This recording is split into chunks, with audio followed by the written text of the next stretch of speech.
Today we're going to be reviewing a new product, some hollow metal Mindflayer dice from DnDWOW. We have a metal set, a purple set, a green set, and a white bone set that does have a surprising twist. Now, I'm all about safety here on the channel, and these are Mindflayer dice, so we better put some protection on before we handle them. I'm thinking a nice aluminum foil tin hat. It's going to be something that nothing that eats your brain is going to want to get into, and so I'm thinking this is stylish, nothing could pierce that hull, and it's way better than the paper hat I tried last time, because now I can't really count or do math good. Let's take a look at the packaging on this 1000 count dice set. The back of the box tells you about the dice and some games you could use them in and that they fit appropriately in, and the side says wow people at the D&D games. Instead of at your D&D games, wow them at all of the D&D games. These sets don't come with a metal dice box like a lot of metal dice do. Instead, they just sit in this large piece of foam, which I don't necessarily think is a bad thing. You don't need a metal dice box for every set that you buy. It has some extra holes in it, which is obviously used for multiple products on their end, but now let's look at the actual dice themselves, and let's start with this really metal looking set. This is the base set and the cheapest of the four that I'm going to be able to show you here today, and it has the most detail because there's not a layer of paint over the top, and detail does it have. It is really awesome. I don't know how dice manufacturers are making these hollow metal dice, but this is what dice manufacturers need to be doing in order to keep up with the handmade market. All of the detail in here is fantastic. I love all of the tiny little tentacles that are being made, and every single corner has a face where there is a Mindflayer skull with tentacles coming out of it that touch onto one number. The D4 is particularly awesome because you can actually see the holes where the iris of the eye would go, and I love every bit of all of these dice. I think it's really great looking. The purple set is absolutely no exception, and it's the color I think of when I think of Mindflayer. Some of them don't have the color on the inside of the die. You can see this has kind of a bronze or tin color on the inside, where this one doesn't. It has the purple or a darker color on the inside, and you can see that because it's hollow, which again makes it awesome. The green is kind of the same way. I don't normally think of Mindflayers as green, but I do think of Cthulhu in that way, so this kind of fits more for that aesthetic if I'm trying to pick one to play for certain games, but neither of these lose any detail in the paint layer that they have on top of them. The white one, however, does feel a bit different. It's a lot more coarse. It almost feels like paint on the wall of a home. You can see it almost has grainy, gritty details on the top, and there is a reason for that I did not know when I was filming this very beginning part. It's hard to describe because it's kind of a feel thing. This one just feels a little different than the other sets, but we'll get back to that in a minute. I'm going to test the durability of all the sets. Because they are hollow, it is kind of a worry that they will crumple in on themselves. The D20 is by far the easiest shape to do that, and I had no problems there. I pushed really hard. But then I also tried to scratch the surface on each die using the D4 on the D20. I couldn't get anything on the metal set or the purple or green set to scratch off, so that's a very good sign. However, again, the white set, I did get a layer of paint that came off of the corner. Again, this kind of looks like it has two layers of paint on it, and there is a reason for that. Whenever I was first taking a look at these, I just started thinking, man,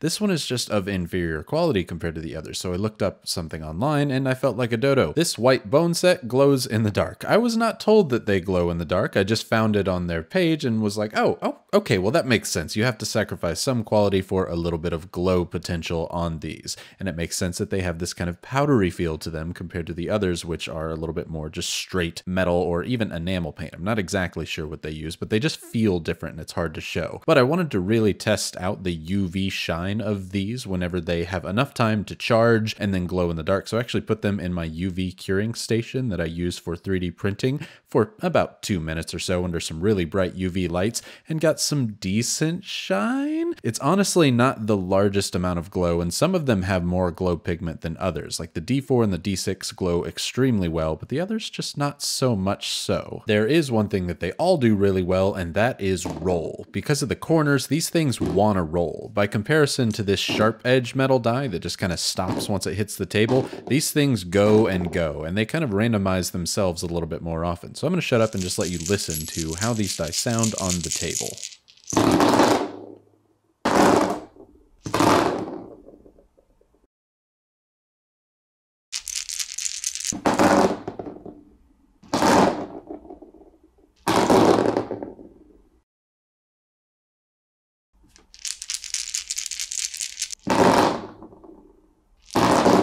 And the first natural one that we see comes from the green Mindflayer dice. That means those purples are looking even better than they did before.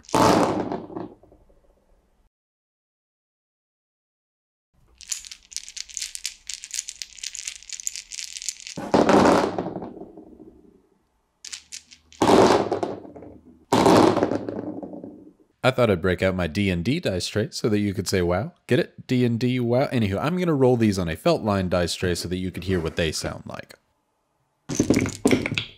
Huh, that D20 landed kind of cocked on a flat surface. That's weird. Remember that.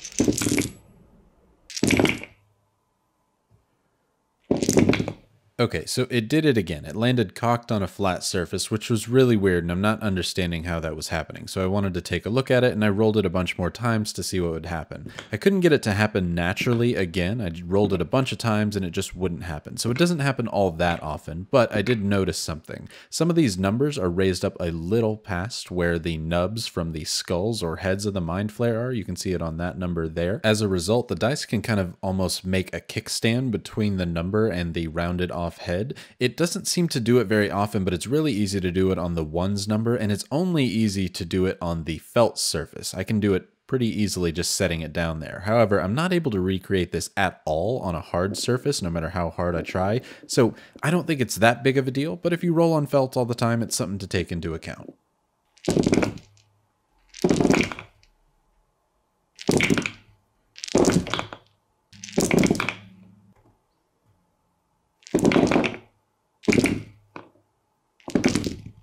The actual metal set is my obvious favorite out of these four, with my least favorite being the white glowy set. I don't think it glows enough to offset the thicker paint problems that it has, and so being that the metal set is the cheapest, honestly that's the one that I would say go for, and that's the one that I have been using for the past few weeks. The felt rolling problem never really came into account until I started filming, so I don't think it's a huge deal. I think they're great sets overall, and my players IRL absolutely love them. And if you like them, then good. Here's a 10% off discount code that you can use as long as you buy them before June 10th on either Amazon or their website. And if that's not enough for you, you still might be able to get them for free. I'll be giving away 2 sets tonight on my D&D live stream, The Red Wagon Inn, starting at 6 p.m. Central Standard Time, and we'll be giving away more of those throughout the year in future live streams. I'll also be giving away 2 to 2 random patrons on my Patreon. So I hope you enjoyed the review and felt that it was unbiased, since I'm gonna be giving them all away, and I got 8 sets to give. Thank you so much for watching. Consider subscribing if you might want to see some more content like this in the future, and let me know down in the comments down below which of these 4 was your favorite sets, and if you'd like to see some more things reviewed and what you'd like to see reviewed in the future. Like the video if you like it, dislike it if you dislike it, I want to hear that too, and I hope that you all have a fantastic day.